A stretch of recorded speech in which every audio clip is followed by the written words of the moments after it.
What's going on, Genius Nation? It's your man, Dr. Will, and you guys know the deal. Let me know what city, what state, what country you are chiming in from. Even if you're watching this on the replay, let me know what city, what state, what country you are chiming in from. If you're watching this on YouTube, go ahead and hit the subscription button, hit the notification button, all the things that make the algorithm go pop. I'm here in the beautiful city of Phoenix, Arizona, where God vacations. Welcome to Daily Insights with Dr. Will. I'm Dr. Will. I hope that you're having a fantastic Thursday and your day is off to a beautiful start. Welcome to the nation. This is where we come to get our day started. We're here every single morning, Monday through Friday, 6 a.m. Arizona time. Wherever that means to you, wherever you are in the world, get connected with us. 6 a.m. Arizona time right now is 8 a.m. Eastern Standard Time, 5 a.m. In California, PST. So wherever you are in the world, I'm glad that you're connected with us. Let me know what city, what state, what country you are chiming in from. Today, I want to talk to you guys about self-esteem. Self-esteem. If you're ever going to live your best life, create your best life, it's going to come from you. It's going to come from you. You need to know that you are the seed for your greatness. You are the seed for your greatness. And every single day, we're planting ourselves in this universe. But here's the thing. If you are a bad seed, then you can't produce great crops. Let me say that again. If you are a bad seed, you can't produce great crops. So it's imperative that you are a good seed. So how do we become a good seed? Well, we first got to understand that we are good seed. You know, the Bible tells us that we're wonderfully and fearfully made in the image of God. You're wonderfully and you're made in the image of God, wonderfully and fearfully made in the image of God. You got to know this, but not only do you have to know this, you got to believe this. Not only do you have to believe this, but you got to operate like this. And I'm telling you guys, it's pretty weighty. It's pretty weighty, right?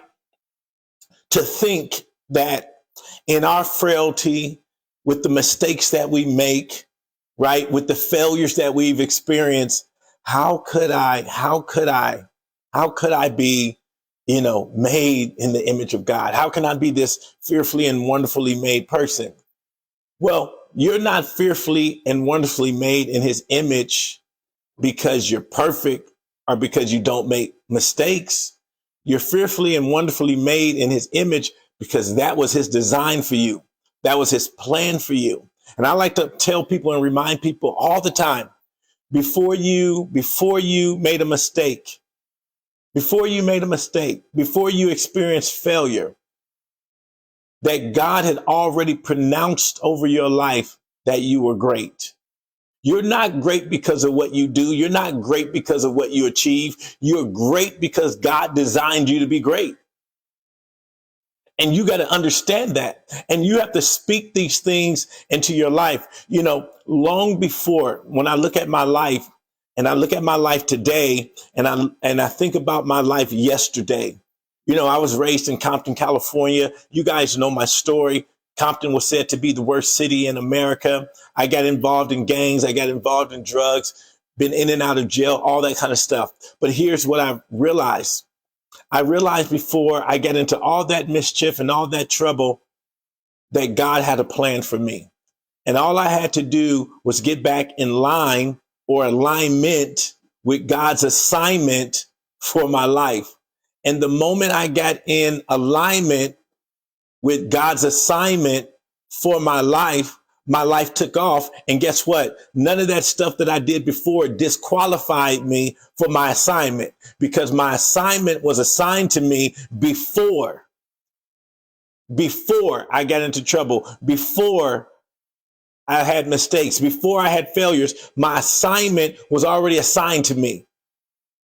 And nothing that I did disqualified me when I got back in alignment for my assignment. Guys, you got to understand this. And the moment you can realize this and you start to talk to yourself like this, I'm fearfully, I'm wonderfully made. Listen to the word self-esteem. It's not mother's esteem. It's not father's esteem. It's not society's esteem. It's not my friend's esteem. It's self-esteem. I don't look for anybody else to pump me up. I don't look for anybody else to motivate me. I motivate myself every single day. I inspire myself every single day. When my eyes pop up, I say it's on. When my eyes pop open, I say it's on. I'm getting ready to have another fantastic day. I'm getting ready to have another magnificent day. I'm getting ready to create something amazing. This is the conversation that I'm having with myself. Now, why is this so important? Because we live in this world where so many people choose to be negative. You know, just this morning, I went and I was reading some things on Twitter. And as I was reading things on Twitter, it just fascinates me how people waste their time to be negative. Like they'll go on somebody's page that they say they do not like just so they can comment something that they don't like. Why even go on the person's page? Why even be following the person? Why even be paying attention to the person? If I don't get down with you, I don't get down with you. I'm not, listen, if I don't like you and you invite me to your party, I'm not coming to your party. I'm not coming to your party just to say I don't like you. That doesn't make sense to me. But so many people are filled with so much self-hate. They're filled with so much self-hate because you can only give what you are. You can only produce what you are. That's why it's so important to become a good seed, because you can only produce what you are. And so many people are wondering why they're having miserable lives. It's because they're miserable people. They're miserable people. And so, you know, when we talk about, you know, even in America, we talk about the pursuit of happiness. That's why so many people are unhappy, because they're pursuing happiness is something that they have to go get. That's what they think, that they got to go get it. Rather, just be happy. See, I'm happiness. You know, I shared with you guys, I think on yesterday, my I am statements. I am love. I am happy. I am content. I am creator. I am abundance. I am the number one personal development coach in the world. I am everything and I am nothing. Right? Somebody asked me about that the other day. They said, I don't understand that last part. How are you at everything and you are nothing? Well, it's a reminder for me that I have everything that I need to be everything that I want. But at the same time, it keeps me humble. I am nothing. I'm always learning. I don't know enough. I'm always learning. So I tell myself I'm everything that I need to be, but I am nothing, because that keeps me in a posture of learning. I wake up every day not resting on what I've done yesterday, not resting on what I did last year, not resting, right? Every single day I have an opportunity to be better and get better and do better. And so all of this comes from self-esteem, guys, self-esteem. But it originates when you understand who you come from, Long before I was raised in Compton, I came from God. I was created by God. See, long before society says Compton was America's worst city, God had already pronounced that, man, I'm releasing a great one. On January 22nd, 1976, I'm releasing a great one into the world. That's how you have to think about yourself. Whatever your birthday is, you gotta think that on that day, history was being made. God released a great one. Like, type that in the chat. Type that right there. God released a great one. And say that about yourself. Say, God released a great one. The day that you were born, God released a great one into the world that day. And you got to walk like that. You got to own that, guys. And so on this Thursday, I want to encourage you today. I want to challenge you today. If you're not thinking about yourself in this way, that God released a great one, that there's genius on the inside of you. That's why I wrote that book, Genius Potential, that there's genius on the inside of you guys. But you got to tap into it. And the last thing I'll share, because we're in this social media world and so many people are intimidated about showing up in their greatness because they're worried about what someone's going to say, if someone's going to criticize them. Let me tell you what happens when you get this self-esteem thing right. Number one, there's no one. Let me share this with you. For those of you that want to get into this social media space and you want to share your message and you want to be a speaker, author, or whatever, let me tell you, there's no one that I don't know that hasn't met me, that hasn't interacted with me, that could say something online that would ever impact me. My self-esteem is too high. What am I saying by that? What am I saying by that? Let me tell you what happens. If someone says something negative about me, an alarm goes off in my mind. Whoop, whoop, whoop, an alarm. And that alarm lets me know, unhappy person.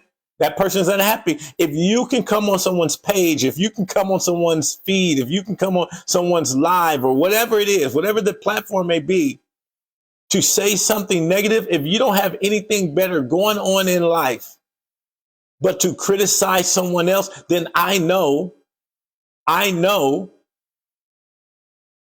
that you're not happy in life.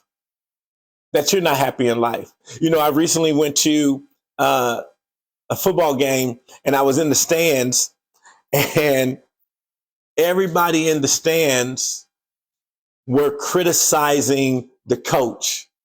Oh, he should do this. Oh, he should do this. And I'm sitting there thinking to myself, wait a minute. We're at the championship game.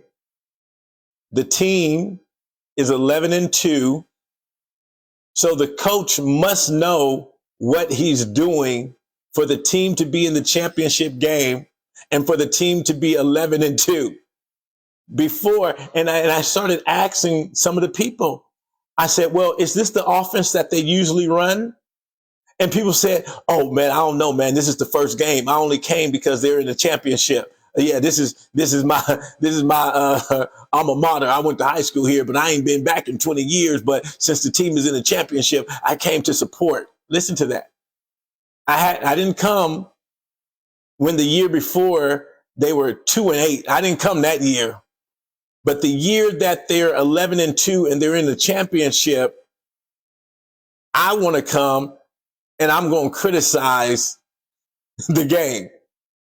That's why you got to watch out for people, man. And so while I'm sitting there, I'm thinking in my mind, the team is 11-2. They're in a championship game and you're questioning if the coach knows what he's doing. That's how people are. And so when you realize that there's nothing nobody can say, if you don't know me, there's nothing you can say that can impact me. If you don't know me, there's nothing. That's number one. If you don't know me, you can't come up online and say anything that's going to make me feel any type of way because my self-esteem is too high. And I want you guys, don't get arrogance and all that confused with self-esteem. Self-esteem is feeling good about yourself. Self-esteem is understanding who you are and whose you are. See, God told he says, man, before you are born, before you are formed in your mother's belly, he says, I ordained you to be a prophet to the nations. And it's the same thing about every single one of us. I believe every single one of us have an assignment here on this earth. And God assigned you before you was even born, before your mother and father even got together. I call God the great opportunist. God is the great opportunist. He has all these spirits and all these people that he wants to release in the earth. And we know the way that bodies are released in the earth is through the woman and it's through male, female having sex, right? But God is the great opportunist. He's the great opportunist, right? God just looks for opportunities. He wanted me to be released in this world. And my 19-year-old mother and my 50-year-old father got together. Now that's not that shouldn't even come on. That shouldn't even mix. 19-year-old, 15, 50-year-old shouldn't even mix. But God said, well, I'm going to use this opportunity to get will into the earth. To get will into the earth. He already knew that relationship was going to be doomed from the beginning. He already knew it wasn't going to work out. He already knew it was going to go left. But he said, but while they are together, I'm going to use this opportunity to get will into the earth. Because God's the great opportunist. That's why you don't have to look at the way you came here, any type of way you got here. You got to understand that God had a plan for you getting here. He just used that situation as an opportunity to get you here. And so when I looked at it, I said, man, God, you're something else. You used this 19-year-old girl, this 50-year-old dude to bring me here. You're amazing. He's the great opportunist. So listen, guys, self-esteem. Self-esteem is one of those magic things. It's in your toolbox, one of those magic things that you have in your toolbox. Use your self-esteem to your benefit. All right, guys, go out there, have a fantastic day, have a masterful day. Go out there and do something meaningful. And as I always say, go out there and dominate. I'll see you back here inside the nation on tomorrow. Let's go, nation.